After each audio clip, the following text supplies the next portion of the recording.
एक संत हुए हैं जगन्नाथपुरी में, उनकी बड़ी महिमा। श्री पंडित माधव दास जी महाराज, जिनके संबंध में नाभाजी ने कहा, विनय व्यास मानो प्रगट हुए जग को हित माधव कियो।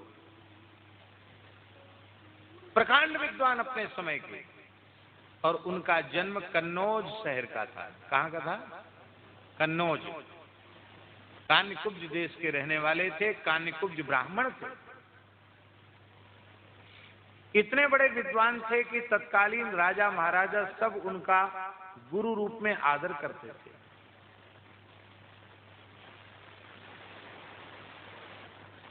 अपने पिता की एकमात्र संतान थे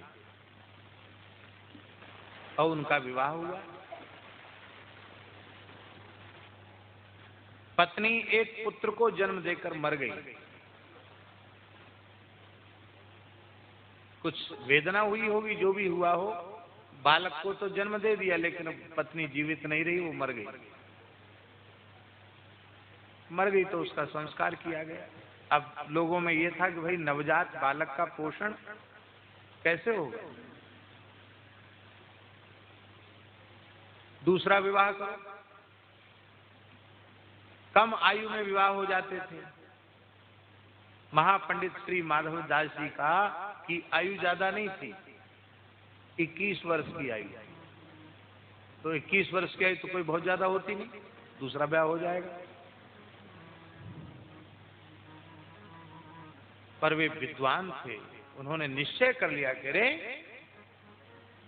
जग ऐसो ही व्यवहार है।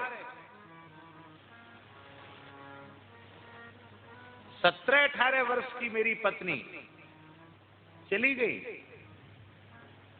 पिताजी और सब लोग कहते तेरे ही मेरे ही हो गई है, अब तो दूसरे ब्याह की तैयारी करो, क्योंकि बच्चे का पोषण कैसे होगा? बच्चे का पोषण घर गृहस्थी कौन संभालेगा? रोटी कौन बनाएगा? उन्होंने मना कर दिया। जब बहुत आग्रह किया गया तो माधव दास जी ने कहा, एक शर्त पर विवाह कर सकते हैं।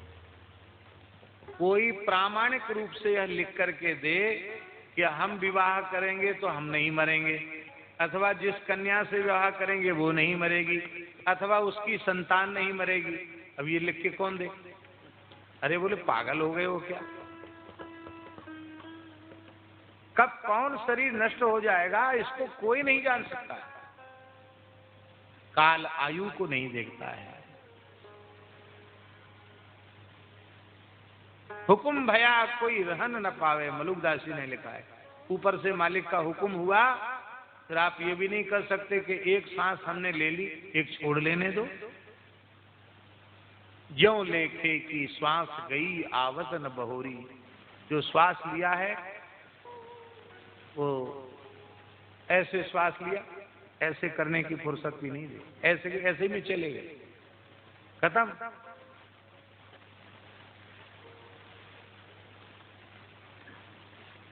मना कर दिया विवाह में। आजीवन संयमी सदाचारी का जीवन पालन करता हुआ मैं रहूंगा, लेकिन मैं विवाह नहीं करूंगा। वैराग्य तो बहुत था उनमें, पर उनके मन में आया कि अरे ये छोटा बच्चा है, अब छोड़ के तो चले जाएं, लेकिन इतना छोटा बच्चा भी महीना 1.5 महीने का है, इसको छोड़ के कहाँ जाए? तो उसकी ममता, पुत्र की ममता उनको बांध रही थी। तो एक दिन बगीचे में बैठे थे माधवदास जी, उन्होंने क्या देखा कि हवा चली और एक घोंसले से एक अंडा गिरा पक्षी का। अब वो अंडा नीचे गिरता तो उसका शावक जो था वो नष्ट हो जाता, लेकिन जहां माली ने बगीचे में पत्तों की ढेरी लगा रखी थी, सूखे पत्तों की, उन पत्तों के ऊपर गिरा, जिससे उसमें चोट नहीं आई और बच्चे के बाहर आने का समय हो चुका था। वो थोड़ा सा जो धमक लगी उससे अंडा फूट गया, चूजा बाहर आ गया। अब उस चूजे को वो भूख लगी थी, नवजात पक्षी को वो चोंच ऐसे ऐसे घुमाने लग गया। उसी समय एक कोमल मकड़ी सी एक कोई कीड़ा आया आकर उस अंडे के द्रव की परत से चिपक गया, वहीं उसकी चोंच चली गई, उसने उसको खा लिया। इस क्रिया को माधवदास जी ने सूक्ष्मता से देखा। ओह, परमात्मा की ऐसी व्यवस्था। इसके मैया बाप उपस्थित नहीं है, पर अंडे को भगवान बचाना चाहते तो बचा लिया, भोजन की व्यवस्था भी कर दी। मैं कितना बड़ा मूर्ख हूं जो सबका ठेका अपने खोपड़ी पे लिए बैठा हूं कि मैं चला जाऊंगा। अरे तुम ही मर जाओगे तो बच्चे का क्या होगा? जिनके माता पिता मर जाते हैं, बालक सर्वथा अनाथ हो जाते, वो क्या जीवित नहीं रहते? वो भी एक से एक भाग्यशाली हो जाते हैं। इसलिए सारी व्यवस्था ठाकुर जी की है। हम लोग सोचते जरूर हैं कि हमारे बिना क्या होगा। अभी मर के देख लो, कोई काम संसार का रुक जाए तो कहना, कोई काम रुकने वाला नहीं है, सब काम अपने ढंग से होंगे। हम सोचते हैं कि हमारे कारण ही सब हो रहा है। अभी मर के देख लो, कोई काम संसार का रुकने वाला नहीं। बस उस बगीचे से उठे, लौट कर फिर कहीं गए नहीं, सीधे जगन्नाथपुरी पैदल पैदल कन्नौज से जगन्नाथपुरी गए। अत्यंत तीव्र वैराग्य, और वहां जाकर जगन्नाथ जी का दर्शन नहीं किया। बाबा जगन्नाथ जी का दर्शन नहीं किया। दीनता कैसी!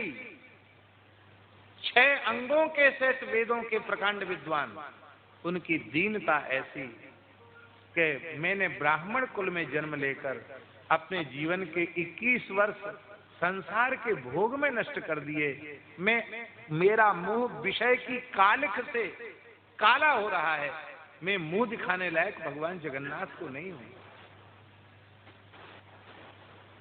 मैं पामर विषयी जीव जगन्नाथ जी के सामने कैसे जाऊं? समुद्र के किनारे एक टूटी फूटी झोपड़ी जैसी थी, जिसमें एक आदमी मुश्किल से बैठ सकता था, ऐसी परित्यक्त पड़ी थी। तो पीठ कर ली झोपड़ी के द्वार की तरफ और उल्टी दिशा में मुंह करके बैठ गए।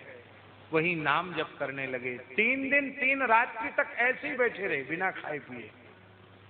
श्री जगन्नाथ भगवान ने अपनी भगवती महालक्ष्मी को भेजा, अपना स्वर्ण का थाल लेकर के भेजा कि जाओ बाबा माधवदास जी को भोजन करा के आओ।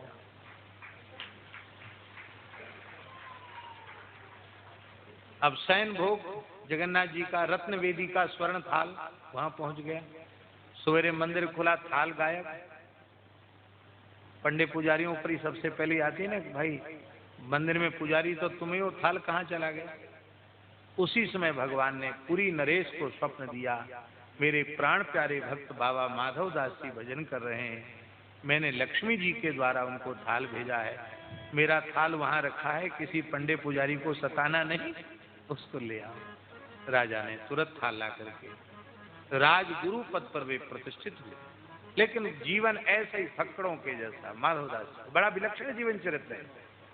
उन्हीं माधवदास जी के जीवन की घटना है कि उनके अतिसार हो गया, दस्त होने लग गए, बुखार आ गया और एकांत में समुद्र के किनारे जाकर पड़ गए कि किसी को पता न चले, दूसरे को कष्ट क्यों देना। स्वयं जगन्नाथ भगवान छद्म वेश में नहीं, साक्षात रूप में जगन्नाथ जी पधारे और बाबा माधवदास जी की मलमूत्र से सनी हुई लंगोटी को, अचला को धोया, उनको स्नान कराया, उनकी सेवा की, रोने लगे। 15 दिन तक ठाकुर जी ने सेवा की। 15वें दिन ठाकुर जी से कहा माधवदास जी ने कि अब हम दवाई नहीं लेंगे और तुमसे सेवा नहीं लेंगे, हम प्राण त्यागेंगे। कहा क्यों? कहा हमको सहन नहीं होता। ब्रह्मा जी, शंकर जी, नारद जी, लक्ष्मी जी सब आपकी सेवा करती हैं, मैं कलयुग का प्राणी और आप मेरे मलमूत्र से सने हुए वस्त्र धोते हैं, हमको सहन नहीं होता। भगवान ने कहा माधवदास जी जो शरीर संसार से तृण के समान संबंध त्याग कर मेरे हो गए हैं, क्या उनके शरीर पर कष्ट आवे तो क्या मैं सेवा भी नहीं कर सकता? फिर मुझे दया सागर, कृपा सागर कौन कहेगा? तुम मलमूत्र में सने रहो और मैं जगन्नाथ बनकर बैठा रहूं, तो भगवान इसको नष्ट नहीं कर सकते। बोले नष्ट भी नहीं कर सकते, क्योंकि नाभुक्तम क्षीयते कर्म कल्प कोटि शतैरपि, बिना भोगे कर्म का नाश नहीं होगा। शरीर का प्रारब्ध है, ये तो भोगना पड़ेगा। लेकिन अब तुमको पीड़ा हो रही है तो कोई बात नहीं, 15 दिन का भोग और शेष है। जगन्नाथ जी ने कहा 15 दिन का भोग शेष है, और अब तुम्हारा प्रारब्ध हम अपने सिर पे लेते हैं। जगन्नाथ जी गए, बीमार पड़ गए जगन्नाथ जी, और आज भी जगन्नाथ जी 15 दिन तक दर्शन नहीं देते हैं। वो क्यों नहीं देते हैं 15 दिन तक दर्शन? एक बार माधव दास जी की बीमारी जगन्नाथ जी ने अपने ऊपर ली थी, उसी को प्रमाणित करने के लिए आज भी जगन्नाथ जी 15 दिन बीमार होते हैं, उनको औषधि दी जाती है। ऐसा करुणामय कौन होगा जो भक्त के भोग को भी अपने सिर पर ले ले।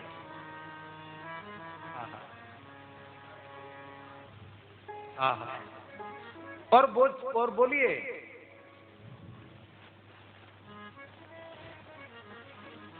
भगवान इतने करुणामय। और बोलिए, हम लोगों के निकट सहयोगी संबंधी, कोई पुत्र है, कोई पुत्री है, कोई जामाता है, कोई भाई है, ऐसे जाने कितने संबंधी नाते रिश्ते के लोग हमारे सामने असमय में विदा हो जाते हैं। क्या हमारे मन में कभी संसार से वैराग्य होता है? हम और अधिक राग पूर्वक संसार के व्यवहार में लग जाते हैं, हमारे मन में वैराग्य नहीं।